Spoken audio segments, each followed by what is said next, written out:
2010년 3월 29일 일본 중서구 이시카와현 가나자와의 한 댐 근처에서는요, 도로공사가 한창이었습니다. 그런데 이때 인부 중 한 명이 이상한 물건을 하나 발견하게 되는데요. 도로 경사면 낭떠러지 아래에 작은 여행용 가방이 하나 걸려 있었던 거예요. 흙에 좀 묻어있긴 했지만 멀쩡해 보였던 여행용 가방. 이 인부가요, 좀 뭔가 이상해서 그 가방 가까이 갔는데, 아니, 이 가방 가까이 가면 갈수록 와, 진짜 이 썩은 내가 진동을 하더라는 거예요. 어느 정도였냐면 이 인부가 가까이 가다가 실제로 토했대요. 냄새가 너무 역해가지고. 그 가방 안에서는요, 발가 벗겨진 한 여성의 시신이 들어있었습니다. 시신이 부패되는 그 냄새가요, 진짜 생선 썩는 냄새의 몇 배라고 하잖아요. 진짜 역하다고 하더라고요. 당시 가방 안에 있었던 시신의 상태는요, 매우 처참했습니다. 왜냐? 이 시신이 몸통만 있고요, 머리가 없어. 이 시신이 발견됨과 동시에 일본 경찰 인력이 모두 총동원이 됐습니다. 무려 약 90여 명 정도가 동원이 됐었다고 하더라고요. 하지만 앞서 말씀드렸다시피 얼굴이 사라진 채 몸통만 발견된 이 시신의 신원 파악 쉽지 않았습니다.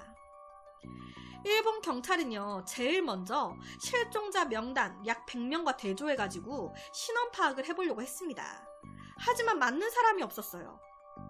가장 시급한 건 사라진 머리 부분을 찾아서 피해자가 누군지 신원을 파악하는 거였습니다. 이에 일본 경찰 측은요, 사체가 발견된 장소를 중심으로 대대적인 수색을 진행했어요. 하지만 아무리 찾아도 머리가 안 보여. 이 시신의 사망 시기도 사망 원인도 확실하게 알 수가 없었습니다. 왜냐? 이 시신이 지문도 온전하지 못할 만큼 훼손이 심했던 거예요. 혈액형 하나도 알아내지 못했습니다. 그렇다 보니까 부검으로 알아낸 건 가방 속 여성의 키와 나이 정도? 가방 속에 있었던 여성의 키는요, 대략 155cm에 나이는 한 30살 정도로 돼 보이는 젊은 여성. 피해자가 누군지조차 알지 못하는 상황이었기 때문에 많은 사람들은요, 이 사건 미제 사건으로 남는 거 아니야? 라는 우려의 목소리가 높았습니다. 그런데 웬걸, 이 시신이 발견되고 이틀 정도가 지난 4월 1일경 일본 경찰 측은요, 이 사건의 유력한 용의자를 검거했다라고 발표를 합니다. 그 용의자의 이름은요, 나이 62살의 이누마 세이치라는 남성. 그리고 다시 이틀 뒤에 이 피해자의 신원 또한 밝혀졌어요. 잔혹하게 살해된 채로 가방 안에 들어있었던 피해자는요, 당시 우리나라 한국 제주도 출신의 33살 여성이었습니다. 머리가 없이 일본에서 발견된 피해 여성이 우리나라 한국 여성이었다. 그렇다면 이 여성은 누구길래 낯선 땅 일본에서 이렇게 잔혹하게 발견되어야 했던 걸까요? 자기가 죽였다면서 자백을 했다는 62살의 이누마 세이치라는 남성. 이 남자는요, 변변한 직업도 없이 2번 이혼하고요, 오랫동안 혼자 살고 있는 남자였습니다. 이 남자는 어떻게 한국인 여성을 만났고 왜 살인을 저지르게 된 걸까? 이누마 세이치의 말에 의하면요, 작년 봄쯤에 유흥가 이제 여성을 소개해주는 여성 소개 광고를 보고 알게 됐다고 해요. 그러니까 쉽게 얘기하면 속칭 출장 성매매 업체. 이 업체 이제 잡지를 보고 여성을 골라가지고 뭐 주소를 얘기하면서 어느 집으로 보내주세요 라고 연락을 한 거예요. 그렇게 그날 이누마 세이치를 찾아왔던 여자는 하루코라는 이름을 가진 여자였다고 하는데요. 그렇게 얘기를 좀 하고 뭐 할 거 하다가 이누마 세이치가 하루코가 자신을 속여가지고 돈을 더 요구했다라는 걸 알게 된 거예요. 그래서 화가 났다라는 겁니다. 뭐 하룻밤에 예를 들어서 20만원으로 알고 있었는데 자기한테 30만원으로 뻥을 쳤다 걸렸다. 그래서 내가 너무 화가 나서 목 졸라 죽였다, 뭐 이런 식인 거예요. 그 후에 이 하루코의 시신을 절단하고 이 몸통만 가방에 넣는 끔찍한 방법으로 시신을 유기한 이누마 세이치. 이 악마는요, 그때 한인 성매매 업체를 통해서 하루코를 부른 거였기 때문에 하루코가 한국인이다 라는 것밖에는 몰라요 라고 얘기를 했습니다. 그런데 여기서 더 황당한 건 지금 말씀드린 이 모든 일, 최근에 일어난 일도 아니었어요.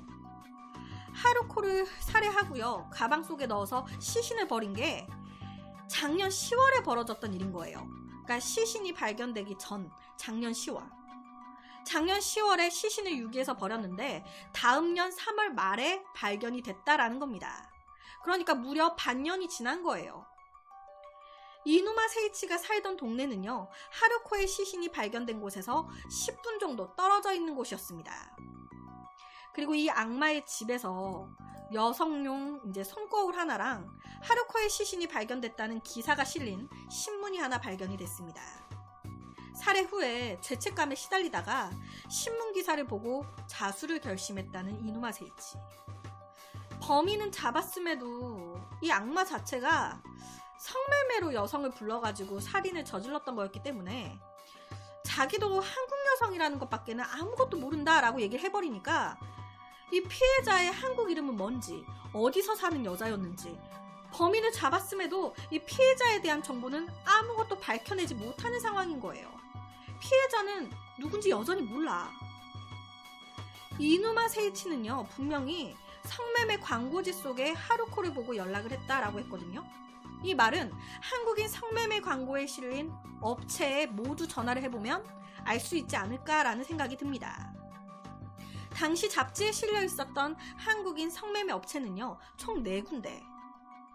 저는 개인적으로 일본에는 막 이런 업체를 당당하게 광고 잡지를 만들어가지고 언제든 불러주세요, 확실한 서비스 뭐 요딴 식으로 당당하게 거나봐요. 패션 잡지처럼. 준비하면서 놀랬습니다. 이런 게 또 있구나 이러면서. 이 이누마 세이치는요, 이미 한국인 성매매 업체들 사이에서는 굉장히 유명한 인물이었어요. 그러니까 주구장창 이용하는 단골이었다. 그 중에요, 한 성매매 업체 업주는요, 작년 10월경에 자기 가게로 이상한 전화가 하나 걸려왔었다는 거예요. 그 전화는요, 저기 제가 친구를 좀 찾고 있어서요, 오사카에서 정희정이라고 30대 초중반의 친구인데 그쪽에서 일하는 걸로 알고 있거든요. 이 친구가 이시카와현 가나자와에 다녀오겠다고 나간 후에 연락이 끊겨가지고 혹시나 해서 연락드려요. 이렇게 연락이 온 거예요. 그런데 이때 이 업주는요, 별로 대수롭지 않게 생각해가지고 몰라요 하고 그냥 끊었다고 합니다. 그런데 시간이 지나고 나서 생각을 해보니까 작년 10월경에 이 악마가 이제 하루코를 죽였다고 얘기를 했잖아요. 그런데 정희정이라는 여자가 사라진 시점도 비슷한 시점이야. 나이도 둘 다 비슷해. 오사카에서 이시카와현 가나자와라는 곳까지의 거리는요, 기차로 약 4시간 정도입니다. 만약에 가방 속에 있었던 피해자가 정희정 씨라면 사건의 그날 전화 한 통화로 이루어지는 출장 성매매를 하기 위해서 이 4시간 거리를 왔다 갔다 했다 하기에는 좀 먼 거리가 아닌가라는 생각이 들어요. 출장 성매매 하려고 오사카에서 가나자와까지 4시간이나 걸려서 갔나? 그거 하나 때문에? 당시 실종됐다는 이 정희정 씨는요, 시신 부검에서 밝혀진 것처럼 작은 체구에 32살이었다고 하는데, 그렇다면 정희정 씨가 하루코였던 걸까요? 그걸 알려면 한국 성매매 업체에 정희정 씨를 찾아달라고 연락했던 그 친구를 수소문을 해봐야 될 것 같은데, 그런데 그 친구를 찾는 게 쉽지가 않은 거예요. 피해자의 신원을 파악하기 위한 제일 좋은 방법은요, 사라진 머리가 나오는 것 뿐입니다. 시신이 발견되고 일주일 정도 지난 4월 7일경, 머리는 아니었지만 피해자의 신원을 알 수 있을 만한 중요한 단서가 하나 발견됐습니다. 그건 바로 시신이 발견된 지점에서 100여 미터 떨어진 곳에 이제 외국인 등록증이 떡하니 발견이 된 거예요. 일본에서 3개월 이상 머무는 외국인이라면 누구나 만들어야 된다는 외국인 등록증. 이 외국인 등록증 안에 이름은요, 정희정, 나이는 33살, 오사카에서 없어졌다는 여성이었습니다. 그런데 이 외국인 등록증만으로는요, 이 여성이 오사카에서 누구와 어디서 살았는지 이런 상세한 내용에 대해서는 알 수가 없었어요. 하루코라고 불렸던 정씨 여성의 통화 목록에서는요, 이미 폐업한 지 오래된 성매매 업체의 번호가 발견이 됐습니다. 우리 곁에서 살아 숨쉬던 한국인의 여성이요, 무슨 연유인지 갑자기 일본으로 건너가서 성매매 여성이 됐고, 어느 날 사라져서 타국에서 비참하게 죽음을 맞이했습니다. 그런데도 처음부터 존재하지 않았던 사람처럼 실종 신고도 정씨 여성을 찾는 사람 또한 없었어요. 이 정씨 여성이 이시카와현 가나자와에서 성매매 일을 한 건요, 시신이 발견되기 약 7개월 전인 2009년 6월까지의 일이었습니다. 6월까지만 가나자와에서 일을 한 거예요. 그 후에 오사카로 넘어갔었던 그녀가 왜 4개월 후인 10월경 다시 가나자와로 돌아왔던 걸까? 정 씨의 외국인 등록증을 보게 되면요, 하루코 정 씨는 2006년 일본인과 결혼을 하면서 배우자 비자를 받아서 일본으로 온 걸로 확인이 됐습니다. 최초 입국한 도시는요, 나가로라는 지역. 하지만 이 지역에 정 씨의 실종 신고 내역은 전혀 없었어요. 그러니까 아내가 갑자기 실종이 돼가지고 들어오지 않음에도 이 일본인인 이 남편은 실종 신고조차 하지 않았던 거죠. 왜? 아내가 없어졌는데 왜? 아니, 알고 보니까 정 씨의 시신이 발견되기 직전 3월 말에 정 씨의 시신이 발견됐는데 3월 초쯤에 이 남편이 정 씨랑 이혼하겠다고 이혼 서류를 법원에다가 접수를 떡하니 시켜놨네. 이혼에 동의한다는 정 씨의 서명까지 있었어요. 3월 말에 시신으로 발견됐는데 3월 초에 이혼 서류가 접수가 된 거예요. 동의 서명까지 해가지고. 여러분, 앞서 말씀드렸지만 범인인 이누마 세이치는 2009년 10월경에 이제 이 정유정 씨를 이제 죽이고 시신을 유기했다라고 얘기를 했어요. 그리고 시신은 반년이 더 지난 2010년 3월 말에 발견됐단 말이에요.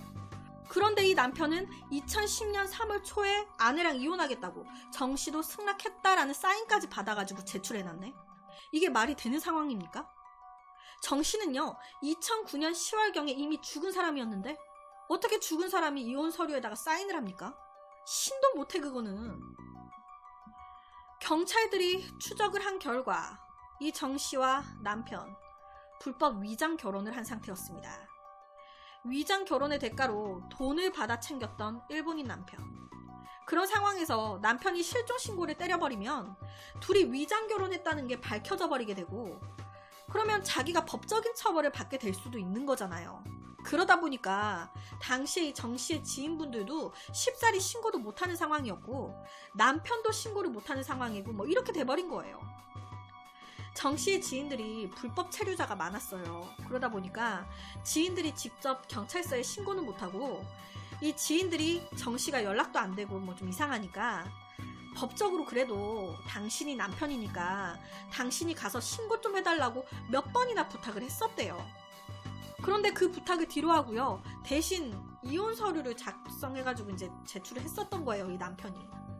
위장 결혼이다 보니까 서로 이제 정이 없는 거지. 내가 굳이 왜 이 사람 실종 신고를 해줘? 괜히 실종 신고했다가 뭐 위장 결혼한 거 들통나면 나 무슨 손해보라고, 싫어 이러고 이혼 서류를 이제 낸 건데, 정 씨가 한인 유흥업소 생활을 시작한 건 위장 결혼 전으로 올라갑니다. 2005년경에 한국 국내 업체를 통해서 일본으로 넘어온 거예요. 이 역시도 불법이었습니다. 정 씨가 이런 선택을 한 이유는요, 한국의 빚 때문이었어요.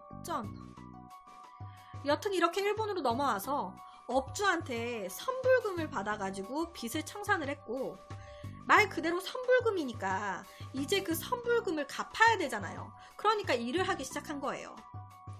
그렇게 선불금까지 다 갚을 때쯤 정 씨의 엄마가 또 아프게 되면서 다시 이 업주로부터 선불금을 또다시 땡겨받게 됐고, 그러면서 또 이 일을 끊지 못하고 계속하게 된 거예요. 계속 반복되는 패턴이죠. 이 선불금이라는 이 빚이 다 갚아지기 전까지는 한국으로 돌아갈 수가 없었던 거예요, 이 정 씨가. 장기 체류를 위해서 위장 결혼이라는 불법까지 감행을 하게 됐습니다.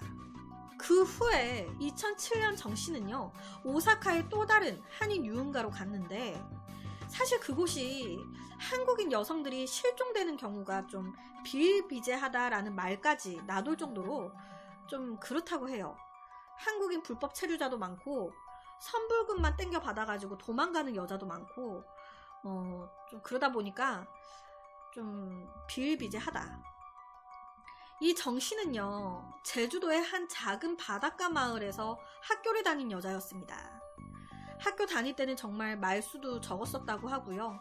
조용한 성격에 고향에 있는 대학에 진학해서 평범한 학창시절을 보냈었다고 해요. 친구들이 기억하는 정 씨는요, 도서관에서 일하는 것을 너무나도 좋아했었다고. 당시에 정 씨가 실종이 되고 일본에 있는 한인 영사관에 팩스를 보내면서 정 씨를 찾아달라고 통화까지 한 친구분이 있었습니다.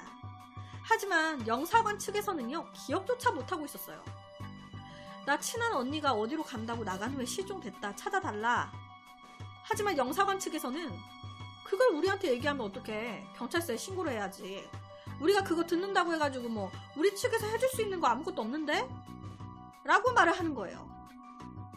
여러분, 우리가요, 예를 들어서 한국에 있다가 뭐 일본을 가거나 뭐 해외로 나가잖아요?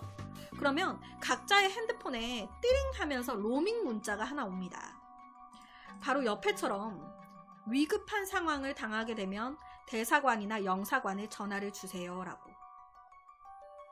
이거 술뻥인 거잖아요. 그러면 위급한 상황이 돼가지고 연락을 했더니 연락해도 해줄 수 있는 게 없다고. 한국인이 일본에 있다가 사라졌으면 일본 경찰에다가 전화해야지 왜 우리한테 하니? 그럼 이거는 이런 거 왜 보내 그러면? 일부 사람들은 그럴 수도 있어요. 외국까지 나가가지고 나라 이미지에 똥칠하는 사람들인데 굳이 지켜줄 필요가 있냐? 불법 체류에 불법 위장 결혼에 해외까지 가가지고 성매매, 한국 이미지를 망친 사람들인데 뭘 이렇게까지 두둔하냐 할 수도 있습니다. 하지만 어떤 불법 행동이 시신조차 온전하지 못한 죽음을 정당화할 수가 있을까요? 어떠한 불법 행동이 이게 어떻게 정당화가 되겠어요? 하루코 정 씨가 했던 출장 성매매 일은요, 일본 유흥가 사이에서도 굉장히 위험한 일로 꼽힌다고 합니다. 누구를 만나게 될지 전혀 모르기 때문이에요. 하지만 범인인 이누마는요, 하루코 정 씨와 개인적으로 연락까지 주고받는 사이였습니다. 약 3차례 정도 만난 경험이 있었대요. 단골이었으니까. 그렇게 별다른 두려움 없이 가나자와로 향했을 정 씨. 하지만 그 이후 영영 돌아오지 못했습니다. 해외로 나가가지고 성매매 일을 하면 돈을 많이 벌 수 있지 않을까라는 허황된, 되게 잘못된 생각을 하시는 분들이 계시는데, 의외로 거의 대부분은요, 빚이 빚을 만들고 그 빚을 갚기 위해 더 악한, 더 못한 일을 하게 되고 그 빚이 더 불어나고 이런 생활을 반복하게 되는 그런 경우가 태반이라고 합니다. 정말 태반이래요. 그러다 보니까 일본에 발이 묶여가지고 어디 가지도 못하는 상황이 돼버리고요. 최악의 상황까지 가게 되는 경우가 허다하다고 합니다. 진짜 허다하대요. 솔직히 이 정 씨 같은 경우에도요, 사망 전에 집 계약 기간이 끝나가지고 이사를 해야 되는데 180만 원이 없다고 지인한테 돈을 빌리려고 했었대요. 그렇게 유흥업소 다니고 몸 팔고 했음에도요, 자기 수중에 180만 원이 없었던 거예요. 이 이누마 세이치는 자기 죄값에 대해서 감형해달라고 선처를 호소했습니다. 저 자수했습니다. 자수하기 전까지 제 죄를 반성하고 또 반성했어요. 하루코한테 너무너무 미안합니다. 우발적으로 일어난 일이었기 때문에 당황을 했어요. 제가 머리를 자른 거는요, 이제 시신을 가방에 넣어야 되는데 가방에 다 안 들어가가지고 그래서 머리를 잘랐던 것 뿐이에요. 범죄 은폐 의도 전혀 없었습니다. 제가 은폐하려고 했으면 그 옆 비탈길에 그렇게 버려뒀겠습니까? 라고 하면서 선처를 호소한 거예요. 우발적으로 일어난 거였습니다. 가방 안에 다 안 들어가서 머리를 자른 것 뿐이에요. 라고. 이 말인가 방구인가. 하지만 시신이 발견되기 전 그곳은요, 상당히 깊은 산속에 위치한 눈에도 잘 띄지 않는, 인적이 많이 없는 곳이었습니다. 그런 곳에다가 그 유기한 가방을 놨단 말이에요. 그리고 이 범인은요, 시신 유기 현장까지 차를 몰고 갔습니다. 자기 차를. 그런데 유기한 바로 다음날 이 차를 다시 팔아버렸어요. 그러니까 증거를 인멸한 거지. 거기다가 시신 6일 후에는요, 나 대만으로 해외여행 갔다 오려고 라고 하면서 일본에서도 5개월간 나가 있었어요. 대만에 5개월 있었던 거예요. 정말 죄를 뉘우치고 있었던 걸까요? 정말 범죄를 은폐할 생각 없었던 걸까요? 선처를 해주는 게 맞는 걸까? 나 대만으로 놀러 갔다 왔잖아. 5개월 동안 가가지고 맛있는 것도 많이 먹고 잘 놀다 왔어 라면서 주위 사람들한테 그렇게 자랑을 했었다는데. 그리고 이 악마, 사건 현장 검증할 때 영상이에요. 아래가. 이걸 보시면 다리에 목발을 짚고 다리를 저는 모습을 보였습니다. 그런데 이런 이누마를 잘 알고 있는 주위 사람들은요, 이 모습을 보고 깜짝 놀랐대요. 왜냐면 며칠 전까지만 해도 다리 불편한 기색 전혀 없던 사람이었거든. 멀쩡했던 다리가 며칠 만에 절뚝발이가 된 거예요. 외모로만 보면 40대로 보일 정도로 동안 외모에 키도 180에 덩치도 좋고 경찰 출두하기 전까지 자전거도 자주 타고 다니면서 전혀 몸에 이제 불편한 기색을 보인 적이 없었던 사람이 경찰에 출두하고 며칠 만에 자기 몸도 가누기 힘든 노인의 모습으로 다리를 막 절뚝이면서 장애가 있는 사람 마냥 행세를 하기 시작한 겁니다. 경찰서 오기 전까지는 자전거 타고 다니면서 전혀 문제가 없었던 사람이. 아니, 다리를 이렇게 저는 사람이 어떻게 그런 잔혹한 범행을 저질렀던 건지. 지금 모습으로만 보면요, 자기 몸 하나 지탱하는 것도 힘들어 보여요. 이 이누마 세이치는요, 자른 머리 또한 가방과 함께 버렸다고 주장을 했습니다. 하지만 한 달간의 대대적인 수사에도 머리는 발견되지 않았어요. 일본에서 한국 여성이 잔혹하게 시신이 훼손된 채 발견이 됐습니다. 하지만 목격자도 증인도 없는 상황에서 이누마를 살인죄로 구속할 물적 증거 없어요. 부검으로 알아낼 수 있는 것 또한 거의 없는 상황. 그러다 보니 범인의 진술에만 의존을 해야 되는 상황입니다. 그런데 이 범인 선처를 호소하고 있어요. 봐달라고. 그렇다 보니까 이런 잔혹하고 엽기적인 토막살인이 의외로 가벼운 형벌만을 받고 끝날지도 모른다라는 생각이 들기도 하는데, 이 사건 결론적으로는요, 살인은 없으니 살인이 아니다. 1재판부의 이상한 판결. 이 사건 결론적으로는요, 살인죄 성립 안 됐고요, 상해 치사죄가 확정됐습니다. 이게 어떻게 살인이 아니야. 자기가 죽였다고 자백을 했는데 이게 어떻게 살인이 아닙니까? 어떻게 이게 상해 치사죄가 적용이 되는 건지 이상합니다, 재판. 그러니까 결론적으로는 다 준 거예요. 가벼운 형벌만을 받은 거죠. 징역 9년, 땅땅땅 9년 받았습니다. 타국에서 너무 잔혹하게 발견된 한국인 여성의 시신. 끝내 시신은요, 머리도 찾지 못한 채로 온전한 모습조차 갖추지 못한 채 그렇게 묻혀져 버렸습니다.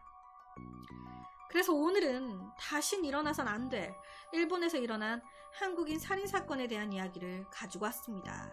이게 어떻게 살인사건이 안 될 수가 있는 건지 정말 이해가 되지 않는 것 같아요. 피해자가 한국인이라서 그런 건가? 정말 열불이 터지는 사건인 것 같습니다. 그렇게 잔혹하게 시신까지 훼손했는데 징역 9년이 말이 됩니까?